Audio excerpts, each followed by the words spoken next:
క్రియలు మా ఎడల నీకున్న తలంపులు బహు విస్తారములు. Psalms chapter 40 verse 5. You have performed many wonders for us. Your plans for us are too numerous to list. भजन संहिता 40 अध्याय 5 वचन. जो आश्चर्यकार और कल्पनाएं तू हमारे लिए करता है वह बहुत सी है. శ్రేష్టమైన పాదములకు స్తోత్రములు స్తోత్రములు స్తోత్రములు స్తోత్రములు చెల్లిస్తున్నాము. ముఖ్యంగా గడిచిన మాసమంతా ప్రభావ మీ కృపలో మమ్మల్ని దాచాలి, భద్రపరచాలి ప్రభావ. మా సంతోషంలో, మా బాధలో, మా దుఃఖంలో, మా ఊళ్ళలో తండ్రి మా చేయడంలో మమ్మల్ని తండ్రి నడిపించి ప్రభావ. ఈ అక్టోబర్ మాసము మొదటి మంగళవారం ముందు తండ్రి మేము సహవాసంలో పాల్గొనడానికి మీరు కృప చూపించాలని తండ్రి మీకు వందనములు స్థుతులు స్తోత్రాలు వేసేది. ఇది మా మంచితనం, మా గొప్పతనం కాదు ప్రభావ. కేవలం ప్రభావ అల్పులం తండ్రి, పాపులం, అయోగ్యులమైనప్పటికీ మీ ఉచితమైన కృప ప్రభావ. మీ బాహువును మా పైన ఉంచుదండి మమ్మల్ని నడిపించిన విధానంలో బట్టి స్తోత్రం స్తోత్రం స్తోత్రం స్తోత్రం స్తోత్రం స్తోత్రం చెల్లిస్తున్నాను సేవ. మహాగరుడా మీకే స్తోత్రం అన్న, మీకే స్తోత్రం, మీకే స్తోత్రం, మీకే స్తోత్రం ప్రభావ. అవును ప్రభావ, మీ సన్నిధానం నుండి తండ్రి మరి పేరు పెట్టి పిలిచిన ప్రతి ఆత్మ ప్రభావ మీరు పంపించిన విధానాన్ని బట్టి మీకు వందనాలు. అలానే బిడ్డలను త్వరగా సిద్ధపరచు ప్రభావ, ఆయుధపరచు ప్రభావ. మీ ఆత్మీయ వాక్కులను తండ్రి వినడానికి ప్రభావ, త్వరపడి వేగమే రావడానికి తండ్రి మీ కృపను మీ జ్ఞానంతో నింపడేసే. మీకే స్తోత్రం అన్న, మీకే స్తోత్రం, మీకే స్తోత్రం, మీకే స్తోత్రం చెల్లిస్తున్నాను శ్రేయ. నా సన్నిధి కాంతి ప్రభావ ఈ స్థలం నుంచి నన్ను మీరు సెలవించిన దేవుడు ప్రభావ. అందుని బట్టి మీకు వందనాలు, స్తోత్రములు స్తోత్రములు స్తోత్రములు చెల్లిస్తున్నాను శ్రేయ. ఇక్కడ చేయడం ప్రతి ఒక్క బిడ్డను మీరు జ్ఞాపకం చేసుకోండి శ్రేయ. ఇప్పటి వరకు పాటలతో మిమ్మల్ని మహిమపరచిన బిడ్డలందరినీ మీరు జ్ఞాపకం చేసుకోండి. చిన్న బిడ్డలందరూ మీ పాద సన్నిధిలో ఎత్తిపడుచున్నాను సార్, జ్ఞాపకం చేసుకోండి సార్. వారి ఇంకా ప్రభావ దేవుని నాలుగు చెంది ప్రభావ వయసు అయితేనేమి, జ్ఞానం అయితేనేమి ప్రభావ వర్ధిల్లాగా మీరు కృప చూపించండి, అంగీకరించండి ప్రభావ. ఇతరులకు ప్రభావ వాళ్ళు ఇంకా తండ్రి వారి మార్గదర్శకంగా ఉండేలాగా సహాయం అందించండి ప్రభావ. నిజంగా ప్రభావ వారి నుంచి మేము చాలా నేర్చుకుంటున్నాము శ్రేయ. నాకు జ్ఞానంతో మీరు అభివృద్ధి నింపిన జ్ఞానం బట్టి మీకు వందనాలు స్థితులు. సామెతల గ్రంథము 2వ అధ్యాయము 10 నుంచి 20 దాకా చదువుతుంది. జ్ఞానము నీ హృదయము చూచును, తెలివి నీకు మనోహరముగా నుండును, బుద్ధి నిన్ను కాపాడును, వివేచన నీకు కావని కాయను. అది దుష్టుల మార్గం నుండి మూర్ఖముగా మాట్లాడే వారి చేతుల నుండి నేను రక్షించను. అట్టి వారు చీకటి త్రోవల్లో నడవాలని యథార్థ మార్గములను విడిచిపెట్టేదారు. కీడు చేయ సంతోషించుదురు, అతి మూర్ఖుల ప్రవర్తన యందు ఉల్లసించుదురు. వారు నడుచుకున్న త్రోవలు వంకరవి, వారి కుటిల వర్తనలు మరియు అది జారశ్రీ నుండి మృదువుగా మాట్లాడు పరశ్రీ నుండి నేను రక్షించను. అట్టి స్త్రీ తన యవన కాలపు ప్రియుని విడిచినది, తన దేవుని నిబంధనను మరచినది. దాని ఇల్లు మృత్యువునకు దారి తీయును, అది నడుచు త్రోవలు ప్రేతల ఎదుకు చేరును. దాని ఎదుకు పోవారిలో ఎవరునూ తిరిగి రారు. జీవ మార్గములు వారికి తగ్గవు. నా మాటలు వినిన ఎడల నీవు సజ్జనుల మార్గములను నడుచుకుంటూ నీతిమంతుల ప్రవర్తనలను అనుసరించుడు. యథార్థవంతులు దేశమంతా నివసించుదురు, లోపం లేని వారు దానిలో నిలిచిందురు. భక్తిహీనులు దేశంలో నుండకుండా నిర్మూలమవుదురు, విశ్వాసఘాతకులు దానిలో నుండి పెరిగివేయబడుదురు. దేవుని పరిశుద్ధంగా దీవించుకుంటాము.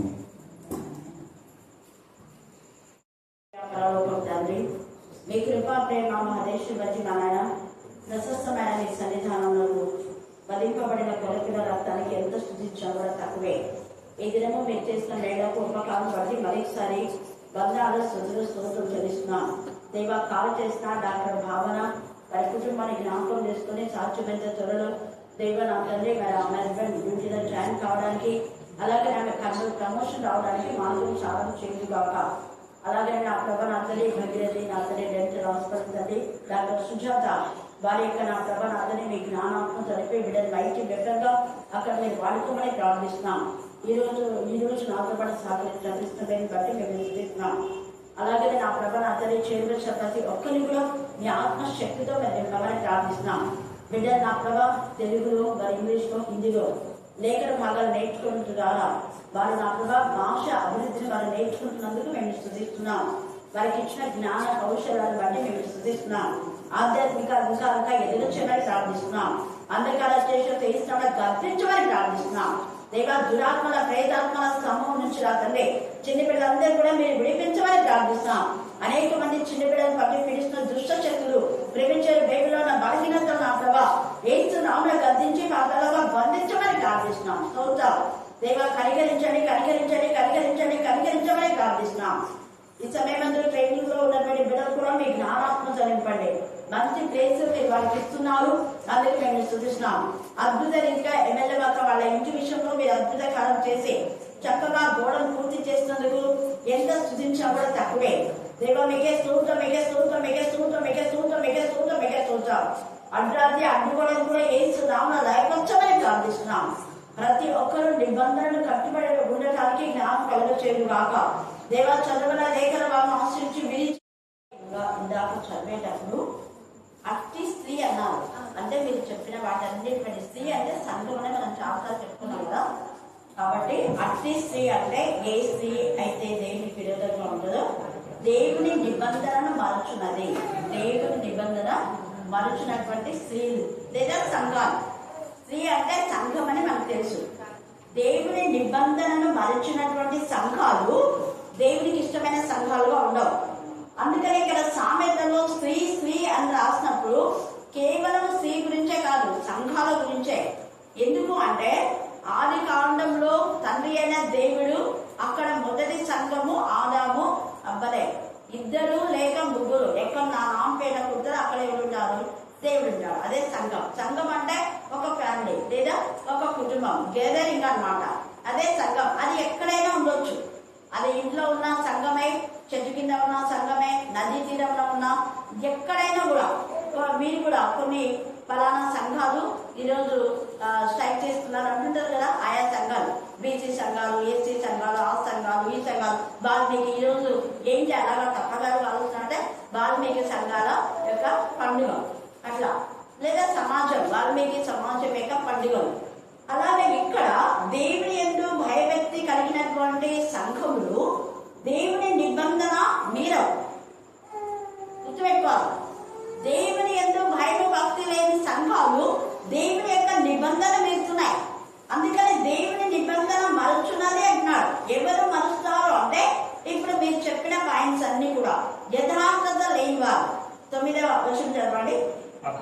అప్పుడు నీతి న్యాయములను యథార్థతను ప్రతి సన్మార్గమును నీవు తెలుసుకొందు. నిజంగా దేవుని యొక్క నిబంధన ధర్మశాస్త్రం, దేవుడు ఒక నిబంధన చేసి మనల్ని నిబంధన జనులుగా ఉంచాడు. ఆ నిబంధనకు కట్టుబడిన మనం దేవుని యొక్క నిబంధన ఏంటో తెలుసుకున్న మనం దేవుని నిబంధన మీరకూడదు. దేవుని నిబంధన ఏంటంటే ఆయన యథార్థవంతుడు, మనం యథార్థంగా ఉండాలి. ఆయన పరిశుద్ధుడు, మనం పరిశుద్ధంగా ఉండాలి. ఆయన నీతిగా ఉన్నాడు, మనం నీతిగా ఉండాలి. ఆయన దేవుని మహిమపరుస్తున్నాడు యేసయ్య, మనం దేవుని మహిమపరచాలి. దేవుని మహిమపరచడం కోసమే దేవుని మనం ఏర్పాటు చేసుకున్నాడు. వీటిలో ఏ ఒక్కటి మనం చేయకపోయినా కూడా నిబంధన మీరినటువంటి జనం. నిబంధన మీరినప్పుడు దేవుడు ఇచ్చినటువంటి అంటే ఆ యొక్క వాగ్దానాలను స్వతంత్రించుకోలేదు. యథార్థ ఇక్కడ చూడండి, యథార్థతను ప్రతి సన్మార్గం నీవు తెలుసుకోదు. ఎప్పుడైతే యథార్థము ప్రతి సన్మార్గము తెలుసుకుంటావో వాళ్ళకి చాలా బ్లెస్సింగ్స్ ఉంటాయి. ఈ యథార్థవంతులు ఎలాగో ఉంటారు అంటే జ్ఞానం వాళ్ళ హృదయంలో ఉంటుంది. ఏముంటుంది వాళ్ళ హృదయంలో? జ్ఞానం. మళ్ళా జ్ఞానం దగ్గర వెంటనే మనం యాకోబు దగ్గరికి వెళ్ళాలి. అక్కడ 2 జ్ఞానాలు ఉన్నాయి. భూ సంబంధమైన జ్ఞానము, పర సంబంధమైన జ్ఞానం. లేదా భూ సంబంధమైన, ప్రకృతి సంబంధమైన ఒకటే, శరీర సంబంధమైన జ్ఞానం అన్న ఒకటే. ఆత్మ సంబంధమైన జ్ఞానం, పర సంబంధమైన జ్ఞానం, దైవికమైన జ్ఞానం, ఇవన్నీ ఒకటే అన్నమాట. పరిశుద్ధ దేవుని గురించిన జ్ఞానం, వివేకం దేవునికి ఇస్తాడు. అది ఎప్పుడు అంటే మనం నిబంధన జనులుగా ఉన్నప్పుడు. ఈ నిబంధనలో దేవుడు ఏం చేశాడంటే, నిబంధన అంటే ఇది మనం పాత నిబంధన, కొత్త నిబంధన అంటున్నాం కదా. పాత నిబంధనలో, కొత్త నిబంధనలో కూడా దేవుడు కొన్ని ఆజ్ఞలు ఇచ్చినాడు. ఎన్ని ఆజ్ఞలు?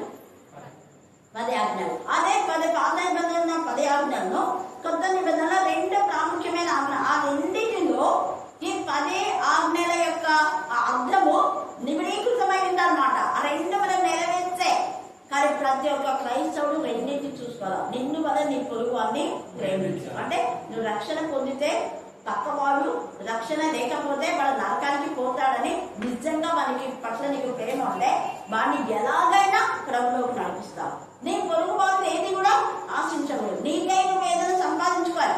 ఒకరు చేసిన దాన్ని లాక్కొని నాదే అనడం అన్యాయం. అది యథార్థం కాదు, అది అన్యాయం. అది అన్యాయమైన విధానంలో ఎహెజ్కేలు 28 మనం ధ్యానించేటప్పుడు మళ్ళీ అక్కడికి వస్తాం. అక్కడ అన్యాయం నువ్వు చేశావు కదా, యథార్థవంతుడుగా నువ్వు ఉన్నావు. ఎప్పుడు ఎంత వరకు పాపం నీలో కనబడే వరకు అన్నాడు. ఎహెజ్కేలు 28 మనం ధ్యానించుకున్నాం కాబట్టి నేను చదువుకున్నాడు. పాపము కనపడే వరకు యథార్థంగా ఉన్నావు అంటే నటించావు, నువ్వు గర్వించావు, గర్వాంతుడవై నీ యొక్క అధికారాన్ని, నీ ఆధిపత్యాన్ని, బలగాన్ని చూసి నువ్వు గర్వంతో నిండిన వాడవై, తేటగా ఉండక గర్వించిన వాడవై అన్యాయమును నువ్వు లోపల పెంచుకున్నావు, పాపాన్ని లోపల పెంచుకున్నాడు. అంటే యథార్థత లేదు. యథార్థత లేని వాడు దైవికమైన జ్ఞానం ఉండదు. దైవికమైన జ్ఞానం లేని వాడు లోక సంబంధమైన జ్ఞానం ఉంటుంది. లోక సంబంధమైన జ్ఞానం ఉండేవాళ్ళు ఏం చేస్తారు? ఎప్పుడు భేదాలు కలుగ చేస్తారు. వాళ్ళు అందరూ కలుగ చేస్తారు. వాళ్ళంతా గ్రూపీజం చేస్తారు, ఔటిజం చేస్తారు, బలత్కారం చేస్తారు, దౌర్జన్యంగా బలవత్కారంగా తీసుకోవాలని చూస్తారు. ఇక్కడ హవ్వను శోధించడానికి స్త్రీ బలహీనం కదా అని వాడు శోధించాడు, స్త్రీని పడగొట్టాలని చూశాడు. కానీ దేవుడు స్త్రీ బలవంతురాలని రుజువుపరిచాడు తల్లి అయిన మరియ ద్వారా. హల్లెలూయా, హల్లెలూయా, హల్లెలూయా.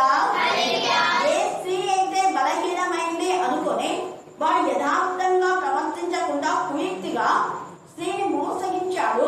అక్కడ మోసగించాడని తేజగా ఉంది. నిన్నెవరు మోసగించారు అలాంటి వాడు అంతా ఉంది అక్కడ. వాడు మోసగించేవాడు, వాడు మోసగించేవాడేవాడు. కానీ అదే వాడు ఆ గర్వం ఏంటి, అహంకారం ఏంటి, నేను భగవాన్ని కదా ఏమైనా చేయొచ్చులే అనుకున్నాడు. కానీ దేవుడు అదే స్త్రీని బలపరిచి ఏ స్త్రీ ద్వారా మరి పాపం వచ్చిందో అదే స్త్రీ గర్భంలో ఏసై పుట్టేలా చేశాడు. ఎంత ఇది నిబంధన. హల్లెలూయా, హల్లెలూయా, హల్లెలూయా. ఏ స్త్రీ ద్వారా పాపం లోకంలోకి తీసుకురావడానికి వాడు కుటిలో వస్తున్నాడు. వాడు గర్వాన్ని, వాడు అహంకారే, నేనేం చేసినా చెల్లించుందిలే అని ఆదాము లేనప్పుడు చూసి ఆమెను బాధ పెట్టడానికి చూశాడు. కానీ తండ్రి అయిన దేవుడు ఒక నిబంధన చేసి యేసయ్య యొక్క రక్తంలో ఏమంటున్నాడంటే నీ ప్రతి పాపంలో కడిగిపోతాడు. నిబంధన క్రీస్తు రక్త నిబంధన. ఇది కొత్త నిబంధన అన్నాడు యేసయ్య. ఇది కొత్త నిబంధన. ఈ నిబంధనలోకి వచ్చిన వాళ్ళు పాపం నుంచి, శాపం నుంచి, బాధ నుంచి, వేదన నుంచి, రోదన నుంచి, అప్పులు, ఆర్థిక సమస్యలు, ఈ లోక యొక్క సాధారణ వేసే ప్రతి వలలోంచి వాళ్ళు విడుదల పొందారు. ఇది రక్త నిబంధన. అయితే ఈ రక్త నిబంధన మనం బ్యాప్టిజం ఇచ్చేటప్పుడు చేసుకొని మళ్ళా మర్చిపోతే అలాంటి స్త్రీని, అలాంటి సంఘాలను దేవుడు ఏమంటున్నా అంటే విశ్వాసఘాతకురాలు అంటున్నాడు. అలాంటి సంఘము దాని ఇల్లు మృత్యునకు దారితీయడం. అట్లాంటి సంఘాలు ఎత్తబడవు. దేవుని యొక్క నిబంధన, ఒక సంఘంలో ఒక నిబంధన లేదా పితరులు ఎవరైనా వేసిన పునాది రాత్రిని తీసివేయకూడదని రాయబడింది. మన మిషనరీస్ ఒక నిబంధన, ఒక కట్టడ, ఒక ఆజ్ఞలు ఏదైనా జారీ చేస్తే వాటిని ఖచ్చితంగా మనం నెరవేర్చాలి. ఎందుకు అంటే ఈ యొక్క మిషనరీస్ యొక్క ప్రాపర్టీ ఇది. నీ ఇంట్లో నీ సొంత పనులు నువ్వు చేయొచ్చు, కానీ మిషనరీస్ ప్రాపర్లో, మిషనరీస్ యొక్క అధికారంలో వాళ్ళు దేవుని జ్ఞానంతో యథార్థంగా వాళ్ళు ఏమాత్రం పక్షపాతం లేని విధానంలో పరాని వాళ్లకు వీళ్ళకు ఇది స్త్రీ పురుష భేదం లేకుండా కొన్ని వాళ్ళు కట్టడాలు నియమించారు, కొన్ని మరి విధానంలో వాళ్ళు సూచించారు. వాటిలో మనం వెళ్ళాలి. వాటిని తీసివేసామంటే ఇదిగో అపవాదికి ఏది వస్తుందో అదే శిక్ష వస్తుంది.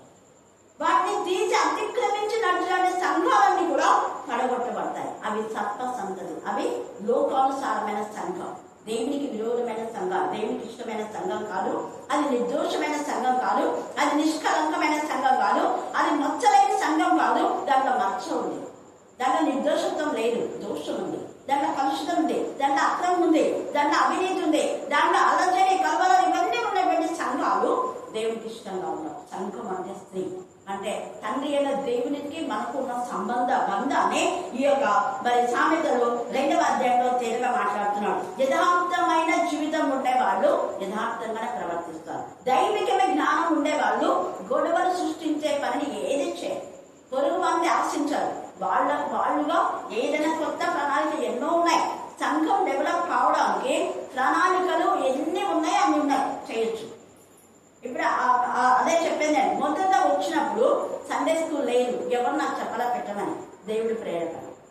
తర్వాత ప్రతిదీ కూడా యూత్లో వాక్యం చెప్పడానికి ఎవరు నాకు చెప్పమ్మా అని చెప్పలేదు, వాడు ప్రేరేపణ. నేను యూత్ మీటింగ్కి వెళ్తున్నా, వాడు చెప్పారు అక్క ప్రతి నెల మంది వరకు ఓకే.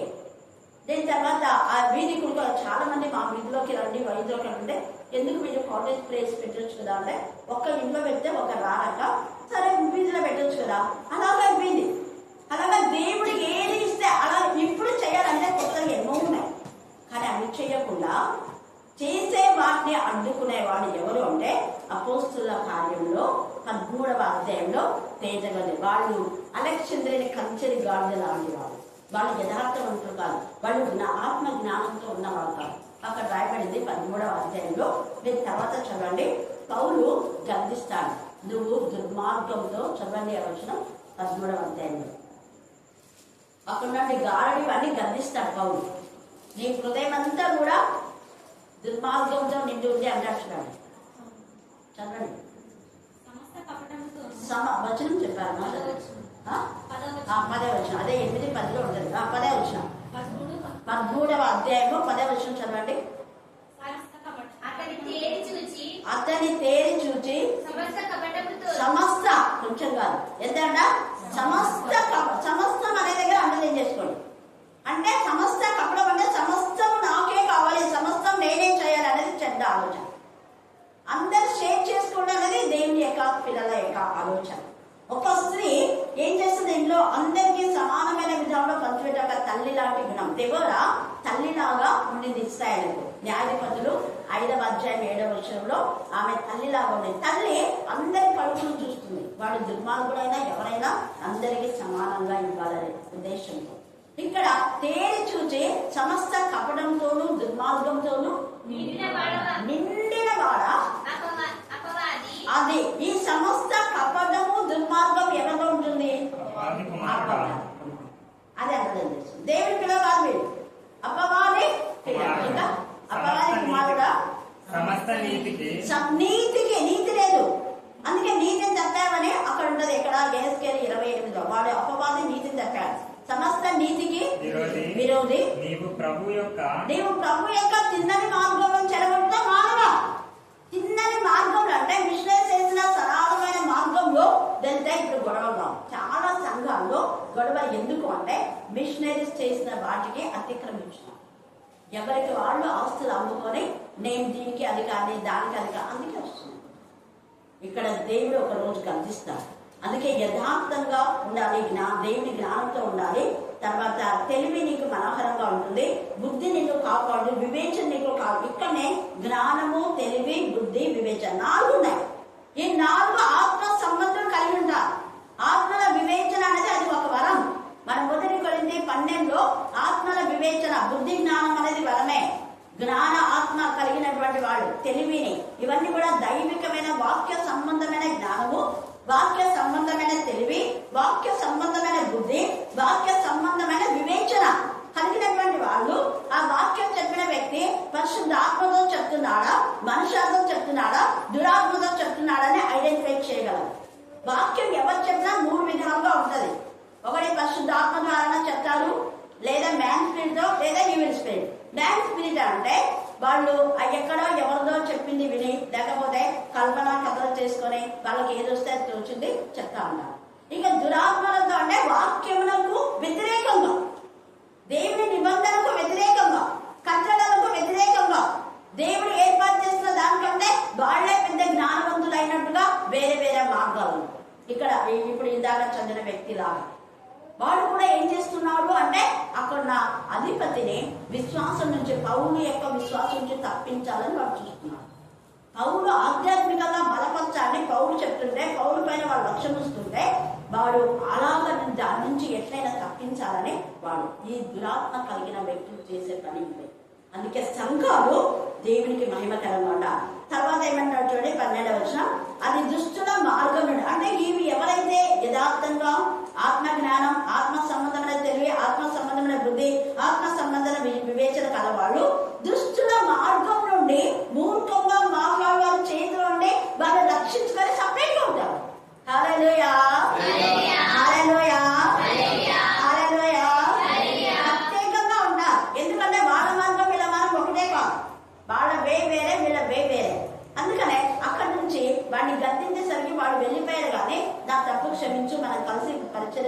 అంటే అనలేదు. వాళ్ళ తప్పు వాడు అక్కడ ముఖాన్ని చెప్పేశాడు. వాడు గుడ్డోడు అయిపోయాడు. వాడు ఏం చేస్తున్నాడో వాడికే తెలియదు. తర్వాత చూడండి, అట్టి వారు చీకటిలో, అదే ఇక్కడ తేడాగా మాట్లాడుతున్నాడు, అట్టి వారు చీకటి త్రోవల్లో నడవలని యథార్థ మార్గములను విడిచిపెట్టారు. వాళ్ళు విడిచిపెట్టారు. ఎందుకు? ఎవరు పడితే వాళ్ళు చెప్పిన మాట వింటారు, దేవుని మాటకు లోబడరు. పెద్దల పురాతనమైన వాళ్ళు వేసిన పొలమేతి రాదని తీసేస్తారు. తర్వాత చూడండి, కీడు చేయ సంతోషించుదురు, అతి మూర్ఖుల ప్రవర్తన ఎందు విమర్శించరు. మూర్ఖంగా మాట్లాడే వాళ్ళ మాటల్లో ఏకీభవించి వాళ్ళ పద్ధతి ప్రకారమే చేస్తారు, కానీ నిబంధన ప్రకారం చేయరు. ఒకసారి ఒక నిబంధన చేస్తారు సంఘంలో, ఆ నిబంధన కంటిన్యూస్ గా ఉండాలి. అంతేగాని ఈ సంవత్సరం ఒక నిబంధన, వచ్చే సంవత్సరం నిబంధన మానకూడదు. ఇంకా వేరే ఏమైనా కొత్త కొత్త రూల్స్ పెట్టవచ్చు, కానీ నిబంధనలు మారకూడదు. గుర్తుపెట్టుకోండి. ఒక నిబంధన దాని నుంచి మారాలంటే, ఇప్పుడు ఎవరైనా వివాహ సందర్భంలో ఒక నిబంధన చేసి వివాహం జరుగుతుంది, మళ్ళీ ఆ నిబంధన మారంటే ఆ తాళిని తెందేసి విడాకుల పత్రం నుంచి అన్ని ప్రాసెస్ ఉన్నాయి కదా, అప్పుడు మళ్ళీ వాళ్ళు ఆ నిబంధన నుంచి ఏమైపోతారు, వేరైపోతారు. అలాగనే మనము క్రీస్తు నిబంధనలోకి రావాలంటే మనం పాప జీవితాన్ని మర్చిపోయి విడిచిపెట్టి సమాధి చేసి మనం దేవుడి బిడ్డగా బాప్టిజం తీసుకొని క్రీస్తు రక్తంలో కడగబడి క్రీస్తుతో అంటు కట్టబడి క్రీస్తు బిడ్డగా మార్చబడుతుంది. అది నిబంధన. దేవుని పిల్లలము అని క్రీస్తు వంశావళిలో క్రీస్తు సంతతి, ఇక మనం సర్ప సంతతి కాదు. ఎందుకు? ఆ పాపం అనే నిబంధన నుంచి, పాపం అనే క్రియ నుంచి, పాపం అనే చోటు నుంచి మనం బయటకు వచ్చాం, ప్రత్యేకంగా ఉన్నాం. అందుకే మీరు బయలుపడేది ప్రత్యేకంగా ఉండి అన్నాడు. ప్రత్యేకంగా ఉండేదే సంఘం. వీళ్ళు అట్టి వాటిలో వీళ్ళు ఉండాలి. వాడు కీడు చేయరు కూడా, కీడు చేయదంటే సంతోషపడరు. తర్వాత వారు నడుచుకున్న త్రోవలు వంకరవి, కుటిల వర్తనులు, మరియు అది ఎక్కడికి పోతుందంట, జారస్త్రీ నుండి మృదుగా మాట్లాడు పరస్త్రీ నుండి నిన్ను రక్షించు. ఎంత బాగా చూడండి.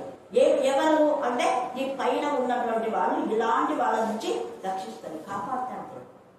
జారస్త్రీ అంటే డబల్ గేమ్ సంఘాల్లో వాడేటువంటి స్త్రీ. జారస్త్రీ అంటే దేవుని నిబంధన మీరిన సంఘం. జారస్త్రీ అంటే కేవలం ఒక పురుషుని కాకుండా ఇంకా 10 మంది పురుషులతో పాపం చేసేటటువంటిది అనేది కూడా ఇక్కడ అర్థం వస్తుంది. అంటే వేరే వేరే చెప్పిన వాళ్ళన్నింటినీ సంఘంలో తీసుకొస్తుంటాం. అలా చేయకూడదు, అది కూడా తప్పే. మనం దేవుడు మొదట చేసిన నిబంధనకే కట్టుబడాలి. మృదువుగా మాట్లాడు పరస్త్రీ నుండి దేవుని పిల్లలను రక్షిస్తాడు దేవుడు. తర్వాత చూడండి, అట్టి స్త్రీ అంటే ఎవరైతే దేవునికి విరోధంగా ఉంటారో అట్టి స్త్రీ యవన కాలపు ప్రియుని విడిచినది. యవన కాల ప్రియుడు అంటే మొదట మనకు సంఘంలో ఉన్నటువంటి ఆ యొక్క పద్ధతులు, సంఘముకు ఉన్నటువంటి వ్యక్తిత్వం, సంఘముకు ఉన్నటువంటి ఆ యొక్క దేవునికి ఇష్టమైన విధానంలో జరుగుతున్న కార్యక్రమాలను ఏం చేస్తారు, మర్చిపోతారు, వేరే విధానంలో వస్తారు. అందుకని చూడు, ఇలాంటి వాళ్ళ ఇల్లు అంట మృత్యునద్దకు దారి తేను, అది నడుచు త్రోవలు ప్రజల యుద్ధకు చేరును, దాని యుద్ధకు పోవాల్లో ఎవరిని ఏం చేస్తారంట, తిరిగి రాను. అంటే పరిశుద్ధమైన ఇది రెండు. ఇది ఎవరైతే అక్రమమైన విధానంలో ఉన్న స్త్రీలు కూడా పరిశుద్ధంగా ఉండరు, అక్రమంగా ఉన్న స్త్రీల దగ్గరికి పోయిన పురుషులు కూడా దేవునికి విరోధమైన పాపం జీవితంలో ఉంటారు. అలాగనే దేవునికి ఇష్టం లేని సంఘాలలో, లోకంలో ఉన్న సంఘాలలో లోకంతో కలిసి మళ్ళీ దేవునితో రెండు విధాలుగా ఉండేటటువంటి వాళ్ళు దేవుని పిల్లలు కాదు. అలాంటి వాళ్ళ సంఘాలను పాటు చేస్తారు. ఇప్పుడు అమెరికాలో జరిగింది అదే. ఇక్కడ నుంచి పోయినటువంటి వాళ్ళు అక్కడ ఏదో విగ్రహం పెట్టారు, అక్కడ ఉన్నటువంటి పరిశుద్ధతను వాళ్ళు పోగొట్టారు. అందుకే కదా తూరుకు అంత శిక్ష. తూరు కన్యకలు, ఐగుప్తు కన్యకలు, తూరు కన్యకలు, తూరు కుమార్తెలకు ఎంత శిక్ష వచ్చింది. ఇంకా మనం తర్వాత ఏస్కేల్ ధ్యానం చేసేటప్పుడు చూసుకుందాం. అందుకే ఇక్కడ ఎంత తేటగా అన్నాడు. మళ్ళీ అంటున్నాడు, దాని ఎద్దకు పోవాళ్ళు ఎవరినో తిరిగి రారు, జీవ మార్గములు వారికి దక్కవు. నా మాటలు విననేలా. నా మాటలు ఎవరి మాటలు?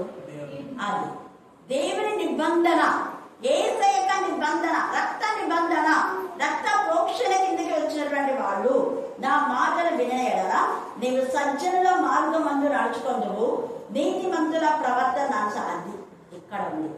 ఈ పైవన్నీ చేయని వాళ్ళు నీతిమంతుల ప్రవర్తన అనుసరించి వాళ్ళతో మింగిలవుతారు. వాళ్ళతో కలిసి ప్రార్థన, పరిశుద్ధులతో కలిసి ప్రార్థన చేయండి అన్ని ఉంది. కానీ ఎవరితో పడితే వాళ్ళతో కలిసి ప్రార్థన చేయండి అంటే పరిశుద్ధులతో కలిసి, పరిశుద్ధుల సహవాసంలో నీతిమంతుల ప్రవర్తన అనుసరించి వారి అడుగుచాల్లో నువ్వు ముందుకు వెళ్ళి విశ్వాసుల సహవాసంలో, మంచి వాళ్ళ సహవాసంలో, యథార్థవంతుల సహవాసంలో. ఇది దేవుడు. అందుకే ప్రవర్తన అన్నాడు, నీవు సజ్జనుల మార్గమందు నడుచుకుందువు, నీతిమంతుల ప్రవర్తనలో అనుసరించుడు. యథార్థవంతులు దేశమంతా ఏం చేస్తారు? నివసిస్తారు. దేశం అంటే ఇక్కడ దేవునికి మహిమకరంగా ఉంటారు. అనేక సంవత్సరాలు దేవుని పరిచయం చేస్తారు. దేవుని రాజ్యం, దేశం అంటే పరమలోకం లేదా పరలోక రాజ్యంలో వాళ్ళు నివసిస్తారు అనేది. తర్వాత లోపం లేని వారు దానిలో నిలిచి, లోపం లేని జీవితం. లోపం అంటే ఇప్పుడు ఇక్కడ చెప్పినట్టు కీడు చేయని వాళ్ళు, తర్వాత చీకటి త్రోవలో ఉండని వాళ్ళు, మూర్ఖంగా మాట్లాడిన వాళ్ళు, దుష్టుల మార్గంలో లేని వాళ్ళు. ఇలాంటి వాళ్ళు వాళ్ళ లోపం లేని వారుగా ఉంటారు. వాళ్ళు దేవునికి మహిమకరంగా నిలిచి ఉంటారు. అయితే భక్తిహీనులు, దేవుడు అంటే భయం భక్తి లేకుండా ఇష్టానుసారంగా సంఘం ప్రార్థిస్తారు. ఏం పర్వాలేదు చేసుకుంటారు. అది భక్తిహీనులు దేశంలో ఉండకుండా ఏమైందంట నిర్మూలం అవుతారు. దేశంలో అంటే ఇక్కడ కొంత వాళ్ళకి అవమానం జరుగుతుంది. ద సేమ్ వే నరకంలో ఇంకా భయం, పరలోక రాజ్య వారసులు. అందుకే ఇక్కడ దేశంలో ఉండకుండా, దేవుని రాజ్య వారసులు కాకుండా నీతిమంతులు భూలోకంలో స్వతంత్రించుకుందురు అని రాయబడింది. విశ్వాసఘాతకులు దానిలో అంటే పెరిగివేయబడదు. విశ్వాసఘాతకులు అంటే దేవుని ప్రేమను తెలుసుకొని కొన్ని రోజులు దేవుని అద్భుతాలు ఆశ్చర్యాలు చూసి కూడా మళ్ళా వాటిని విస్మరించినటువంటి వాళ్ళు విశ్వాసఘాతులు. చేసిన మేడను మర్చిపోయినటువంటి వాళ్ళు. అందుకనే యేసయ్య ఎంత బాధపడతారు. మార్కు 9:19-20. అందుకు ఆయన విశ్వాసం లేని తరం వారలారా, నేను ఎంతకాలము మీతో నుండును, ఎంతవరకు మిమ్మల్ని సహించును. ఎంత బాధగా, ఎంతకాలం మీతో ఉండాలో, ఎంతకాలం సహిస్తా. 20 వచ్చిన కూడా వారు ఆయన యొద్దకు వాడిని తీసుకుని వచ్చిరి. దయ్యము ఆయనను చూడగానే వాడిని విలవిలలాడించెను. వాడిని తోసేసి వెళ్ళిపోతుంది. ఇంకా తర్వాత వాడు బాగుంటాడు. దయ్యంలో ఏ సేవలకు లోపడుతున్నాయి. కానీ ఈ పరిచయాలు శాస్త్రాలు సర్దుకోలేని వాడు వాక్యం తెలిసి కూడా వాడు యథార్థంగా మాట్లాడుతుంది. ఆత్మీయ జ్ఞానం వాళ్ళకి లేదు, తెలివిలే, అవివేకంగా ఏసైపోయిన నేరాలు. 7వ అధ్యాయం అంతా. తర్వాత మనం చూస్తే ఈ యొక్క నిబంధన కట్టుకున్నటువంటి స్త్రీలు దేవునికి మహిమకరంగా ఉన్నారు. వాళ్ళే దెబ్బర గుర్తు చేస్తుంది. దేవుని మాట చెప్పాడు కదా, ఏంటి బాధకు మర్చిపోయావా, నిబంధన మర్చిపోయా, గుర్తు చేస్తున్నాడు. ఒక నిబంధన ఉంది కదా దేవుడు చేశాడు, మర్చిపోయావా అనే మాట. అలాగే ఆమె ఉంటుంది కదా, మళ్ళా ఈ యొక్క ఎక్కడేది కూడా దేవుని నిబంధన. ఎలాగైనా దేవుడు తన బిడ్డను కాపాడతాడు. నిరీక్షణతో, ధైర్యంతో అన్యుల దగ్గర వాళ్ళ కుమారుని పెంచింది. ఆమెకున్న ధైర్యం అనుకున్నాం, ఒక మంచి నమ్మకము. తర్వాత పడిపోయిన వాడిని మేల్కొల్పే దెబోరా లాంటి జీవితం నిజమైన స్త్రీకి. సంఘంకు ఏముండాలి అంటే పడిపోయిన వాళ్ళని, పాపంలో ఉన్న వాళ్ళని సంఘంలోకి, మబ్బు చాట ఉన్న గొడవలు, లేకపోతే మరి ఎవరైతే చీకటి క్రియల్లో ఉన్నారో వాళ్ళను మందలోకి చేర్చే కాపరి నిజమైన కాపరి. అది నిజమైన సంఘం, అది నిజమైన స్త్రీ. అందుకే ఎహెజ్కేలు 34లో ఉంది, దెబోరా లాంటి స్త్రీలు కావాలి, యొకెబెదు లాంటి స్త్రీలు కావాలి. అది దేవుడికి ఇష్టమైనటువంటి స్త్రీలు వాళ్ళు. తర్వాత యాయేలు తెగించి సిసెరాను చంపి పడేసింది, దేవుని పిల్లలకు ద్రోహం చేసిన. అలాగనే ఎస్తేరు మనం చూస్తే ఆమె ప్రార్థనా జీవితంతో తన ప్రాణం పోయినా పర్వాలేదని ఆమె కూడా యూదులను కాపాడుకోగలదు. యూదా వంశంనే కాపాడగలిగినటువంటి ఒక స్త్రీ. ఎంత మంచి స్త్రీ చూడండి. స్త్రీలు ఎంత ధైర్యవంతులు. వెళ్ళి స్త్రీ అమల కాదు, వీళ్ళంతా స్త్రీలే. ఎక్కమేది ఒక స్త్రీనే, దెబోరా ఒక స్త్రీనే, యాయేలు ఒక స్త్రీనే. అంత 600 ఇనుపరథాలున్న సిసెరాను చంపి పడేసింది అపవాది, దేవుని పిల్లలకు బాధ పెట్టినటువంటి అపవాది. అలాగే ఎస్తేరు కూడా ఒక స్త్రీనే, కానీ ధైర్యంగా ప్రధానమంత్రి ధైర్యంగా రాజు ముందుకు పోలేడు. కానీ ఒక స్త్రీ ధైర్యంగా రాజు ముందుకు వెళ్ళి తన స్వజనమును కాపాడుకోండి. అలాగనే రూతు కూడా ధైర్యం అంటే రూతులో పరిశుద్ధత. రూతు 3వ అధ్యాయం 10వ వచనంలో మునుపటి ప్రవర్తన కంటే ఇప్పుడు ప్రవర్తన మించింది అంటారు. మన ప్రవర్తన పరిశుద్ధంగా ఉంటే మనం దేన్నైనా సాధించగలం. ఒక స్త్రీ అయింది, ఈమె నిజంగా తన కుటుంబాన్ని కట్టుకుంది రూతు. కాబట్టి స్త్రీ అంటే అబల కాదు, స్త్రీ అంటే బలహీనరాలు కాదు, స్త్రీ అంటే ధైర్యవంతురాలు, సాహసవంతురాలు. స్త్రీ దేవునికి మహిమకరంగా నిలిచేటువంటి, స్త్రీకి దేవునికి ఇష్టమైనటువంటి కుమార్తె, ముద్దు బిడ్డ. అందుకే సియోను కుమారి, సియోను కన్యక అన్నారు. సియోను పురుషులారా ఎవరిలారా అన్నారు. సియోను కన్యక సంభ్రమ పడము. ఇదిగో నీ రాజు వస్తున్నా. సియోను కన్యక సంఘం, దేవునికి ఇష్టమైన సంఘంగా, మనం దేవునికి మహిమ పరిచే సంఘంగా మన యొక్క కుటుంబాలను, మన యొక్క సమాజాలను మనం కాపాడుతున్నాం. దేవుడు ఈ లేఖన భాగాన్ని దీవించి ఆశీర్వదించుగాక. ఆమేన్, ఆమేన్, ఆమేన్.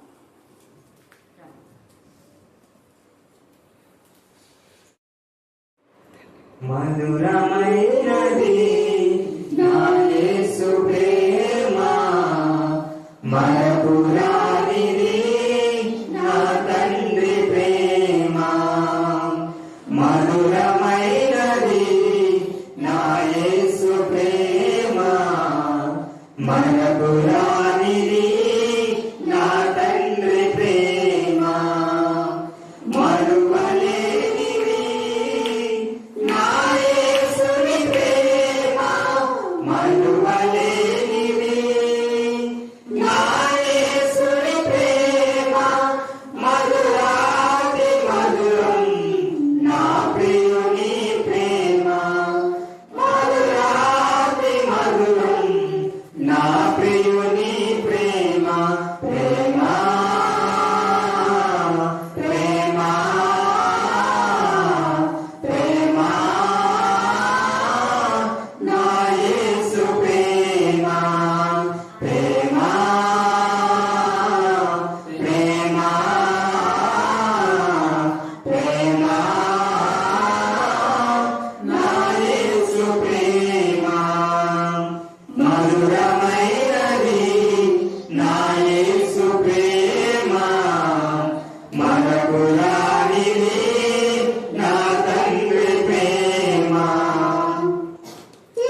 యేసు ప్రేమ